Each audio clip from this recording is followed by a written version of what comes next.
Driving ടെസ്റ്റുകൾ നടക്കുന്നില്ല, മാസങ്ങളായി കാത്തിരുന്ന ജനങ്ങൾ. മണ്ണാർക്കാട് RTO ഓഫീസിലെത്തി പ്രതിഷേധം അറിയിച്ചു. ഉദ്യോഗസ്ഥൻ അവധിയായതാണ് ടെസ്റ്റുകൾ വൈകാൻ കാരണമെന്ന് അധികൃതർ. മാർച്ച് മാസത്തിൽ ഉൾപ്പെടെ ലേണിംഗ്, ഡ്രൈവിംഗ് ടെസ്റ്റുകൾക്ക് തീയതി ലഭിച്ച 100-ലധികം പേരാണ് RTO ഓഫീസിലെത്തിയത്. ഒരു ദിവസം 60 പേർക്കാണ് ടെസ്റ്റിന് അനുമതിയുള്ളത്. 2 ഇൻസ്പെക്ടർമാർ ഉണ്ടെങ്കിൽ 120 പേർക്ക് തീയതി നൽകും. മണ്ണാർക്കാട് 120 പേർക്ക് തീയതി നൽകുന്നുണ്ടെങ്കിലും ഇവിടെ ഒരു ഇൻസ്പെക്ടർ അവധിയിലാണ്. ഇതോടെ ബാക്കി വരുന്ന 60 പേരുടെ ടെസ്റ്റ് അവതാളത്തിലാവുകയാണ്. ടെസ്റ്റിനായി ഏറെ നേരം കാത്തിരുന്നവർ തിരിച്ചു പോകേണ്ട സ്ഥിതിയാണ്. ശേഷം ഇവർക്കുള്ള തീയതി ലഭിക്കുന്നുമില്ല.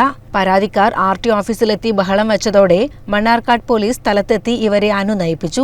മോട്ടോർ വെഹിക്കിൾ ഇൻസ്പെക്ടർ അവധിയിലായതും പകരം ഓഫീസർ ഇല്ലാത്തതുമാണ് അനുവദിച്ച തീയതികളിൽ ടെസ്റ്റ് നടത്തുവാൻ തടസ്സമായതെന്ന് പോലീസ് പറഞ്ഞു. തുടർന്ന് അവധിയിലായിരുന്ന ജോയിന്റ് RTO NA മോറിസിനെ വിളിച്ചു വരുത്തി. തീയതി ലഭിക്കാതെ പോയവർക്ക് പ്രത്യേകമായി ബുധൻ, ശനി ദിവസങ്ങളിൽ ടെസ്റ്റ് നടത്താനുള്ള സൗകര്യം നൽകി പ്രശ്നം പരിഹരിക്കാമെന്ന് അദ്ദേഹം അറിയിച്ചു. CCN മണ്ണാർക്കാട്.